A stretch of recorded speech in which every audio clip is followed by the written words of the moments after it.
We are now going to look at a graphical estimation of V equivalence and the pH at equivalence point.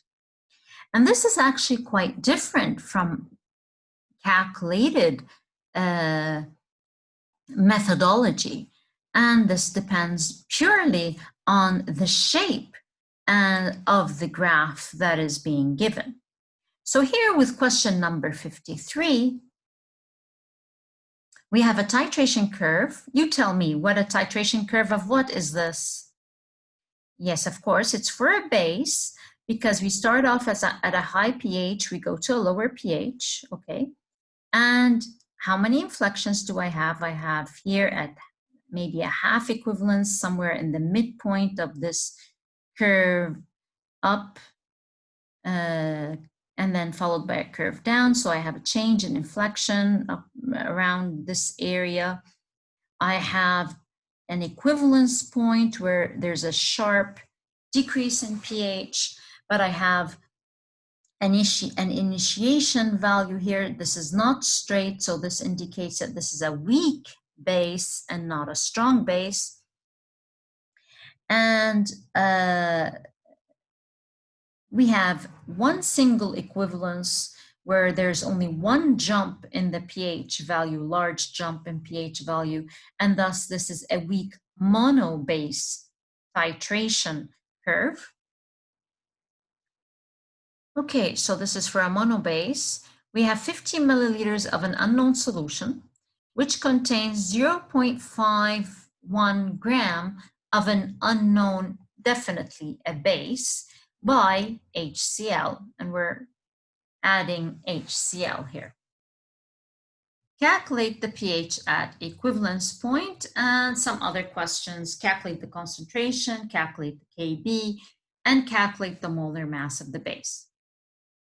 One thing I want to point out about this curve, remember the idea of indicators, and we said that indicators are best operative if they're in the area of color change at a place where we have the V equivalence. So anywhere within this region close to the pH of my equivalence point, or plus or minus 1, the pH of the equivalence point. Okay, so if that within this area, this whole line there, anywhere there, if I have a change in the color of the indicator, that would be an indicator good to use, because that color change would occur at a volume close to the V, or at the V equivalence. Now, in that area, if for example, my indicator changed color in right here, well, that's changing color close to the V at equivalence, sure. Or if it changes here, that's also changing color, you know, close to the V at equivalence, or at V at equivalence. But both of these are not the pH here. Look, if I take an extrapulation, if this is where my indicator is, or there's a change in color here, this, if I go across, the pH is definitely not that close to pH at equivalence point. And if it's occurring here, the color change, the pH is also, you know, quite a bit far from the pH at equivalence point. These are called actually endpoints of a reaction.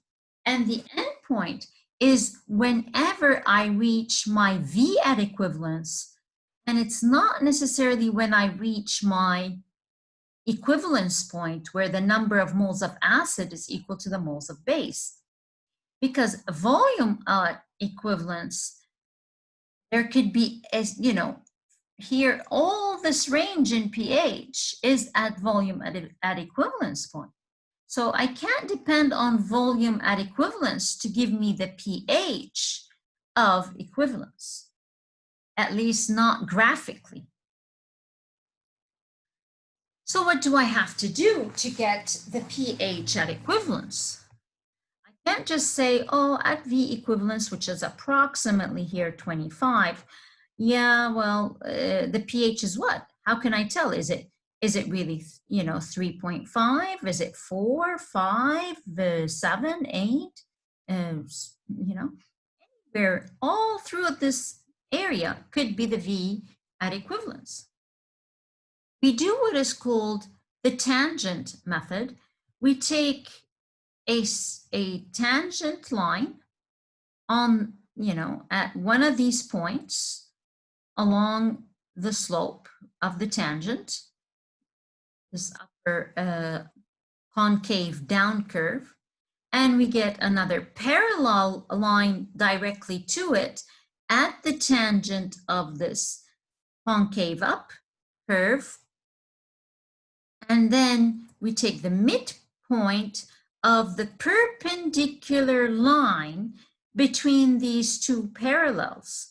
So I take, here's my perpendicular, and I take the midpoint, right? I take the measurement of this value, and I take the exact middle point and do a parallel line going across. And that now gives me the green line, gives me the exact point where I could extrapolate going downwards the volume at equivalence and going horizontally the pH at equivalence. And thus I notice that my volume at equivalence is 25 and that the pH at equivalence is anywhere, close to 5.2 to 5.4, depending on, how you drew the line. But that gives me a good extrapulation of the pH at equivalence. So there you go. That's the extrapolated volume at equivalence and pH at equivalence. Part B. If we take 50 milliliters of a weak base, okay, with HCl, we already got the volume at equivalence of this HCl. What we could do is find now the concentration of that base, which was already in my beaker or in my Erlenmeyer flask, which was the reason that we actually do titration to begin with. There, so we got a graph, and from there we extrapolated, and now we are able to get the volume at equivalence, and we could now do a calculation for the concentration of the base that was originally in my solution. CAVA equals CBVB, and calculate the concentration CB. We have the volume at equivalence, and I have the volume of the original base used was 50 mils.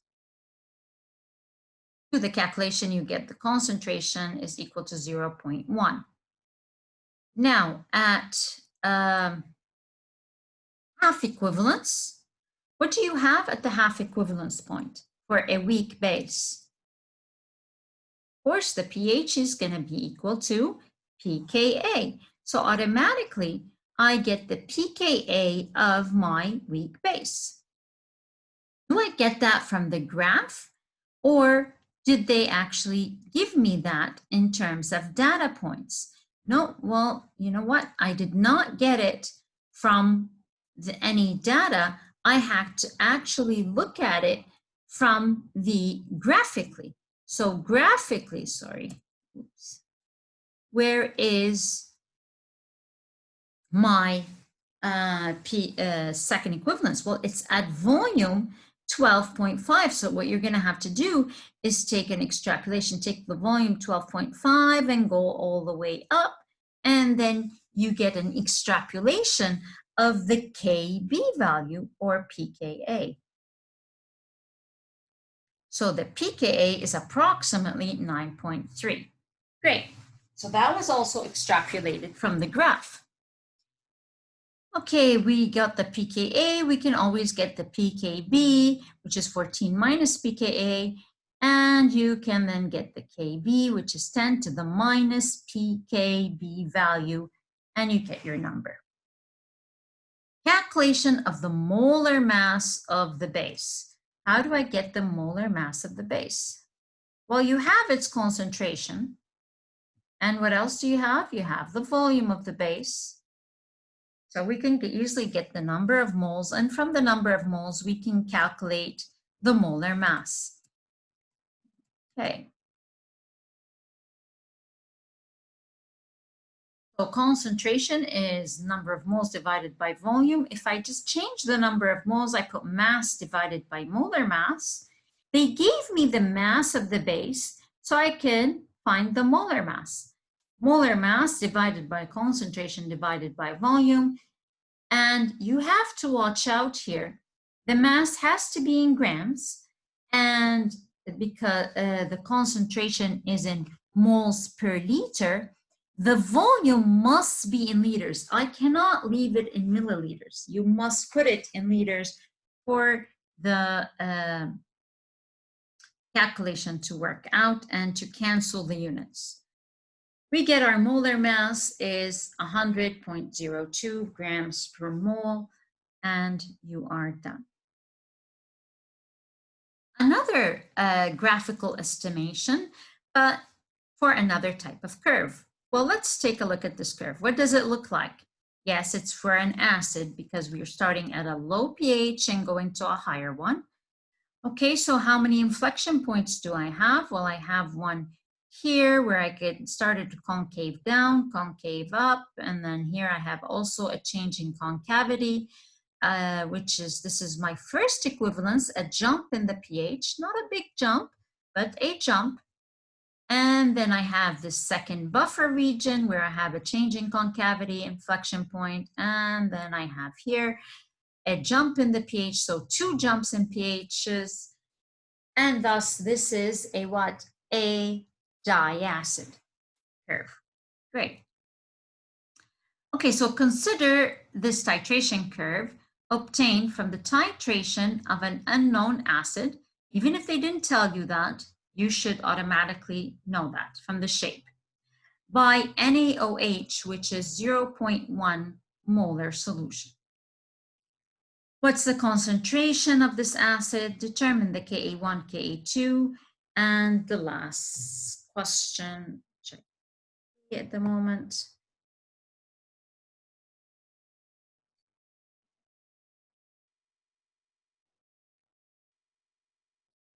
A solution of sodium hydrogen, sodium HA in water is acidic or basic.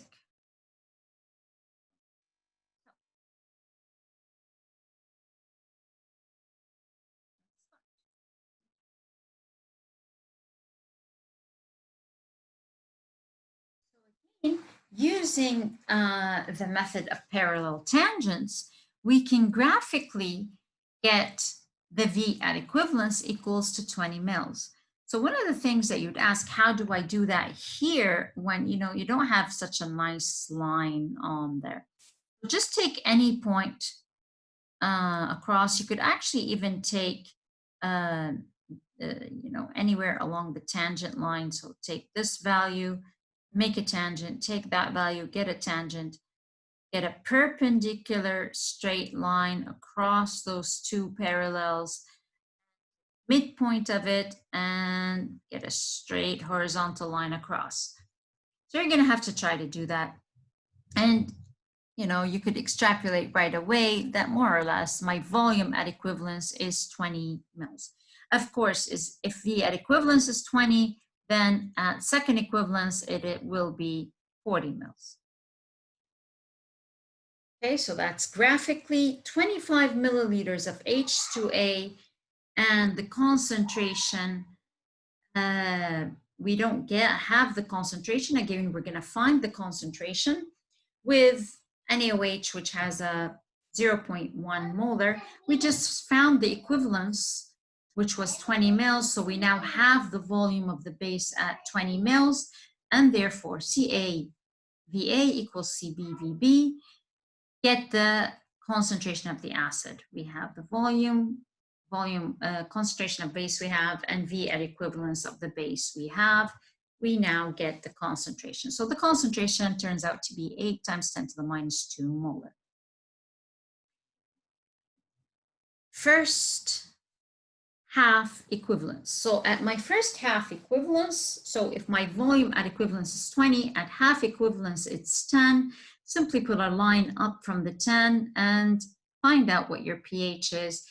You get pH is 25 and 2.5, so my pKa1 is going to be 2.5. Once you have pKa1, you can easily get the Ka1. That's simply 10 to the minus pKa, and you're done.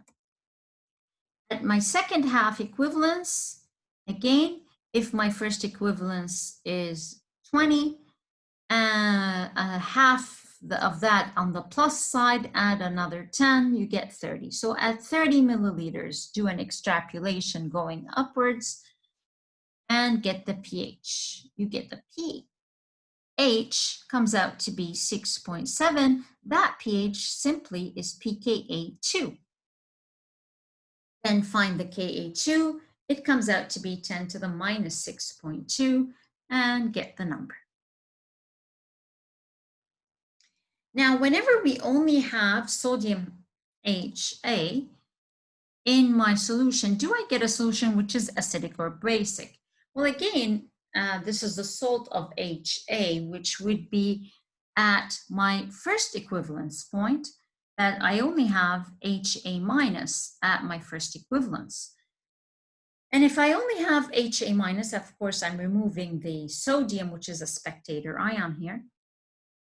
That means that my pH, what is HA minus? Yes, it's amphoteric. My pH is half pKa1 minus pKa2, and you are done. Let's see. Once you do the calculation, you get a pH value of 4.6, which means it's less than 7, which means that it is a basic ampholytic medium.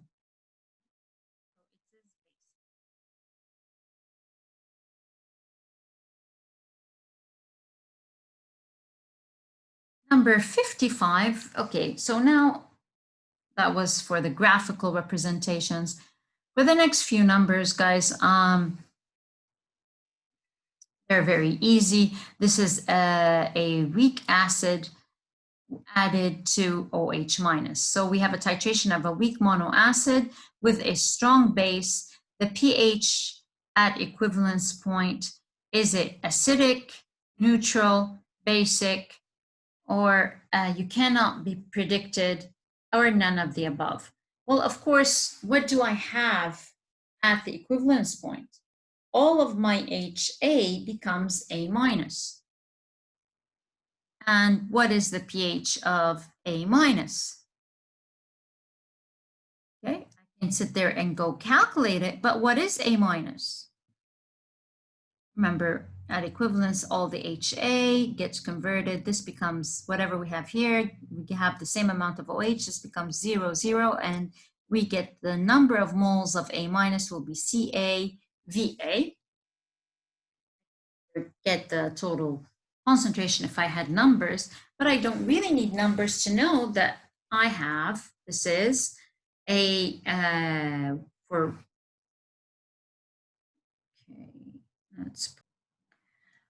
okay, so A minus is simply a weak base, and thus my pH will be less than 7, and the answer is C. For number 56,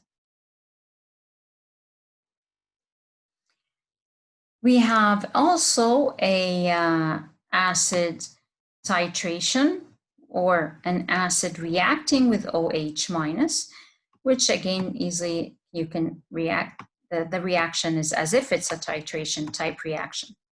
So we're considering a titration of 20 mils of acetic acid. We are given the concentration with NaOH, and we have its concentration.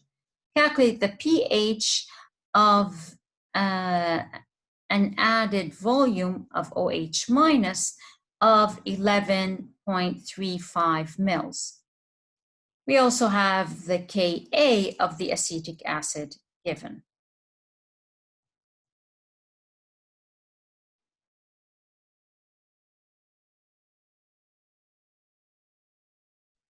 And here with this MCQ, we're asked for the pH after the addition of 11.35 mils. Well, a few ways of doing it. I personally would have seen where my equivalence point is, and if this is before or after equivalence, or simply just put in the 11.35 for the base volume and check it out. If that number of moles is less than the acetic acid, well, then you are before equivalence. And if it's more, that means you are after the equivalence point. Okay, so 0.5 times 20, you get the number of millimoles, which is 1. 0.5 times 11.35 milliliters, you get 5.67 millimoles, which then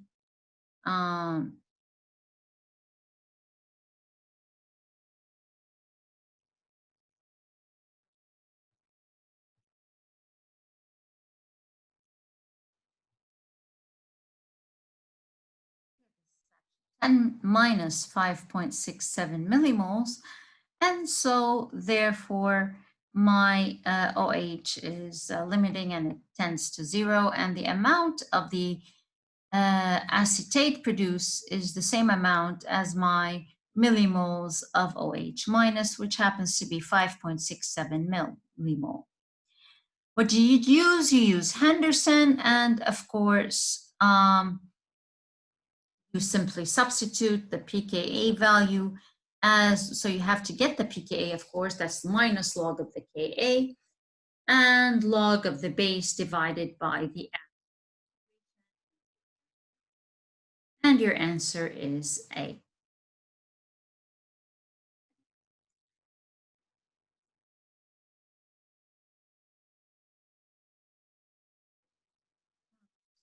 That's it for the exercises.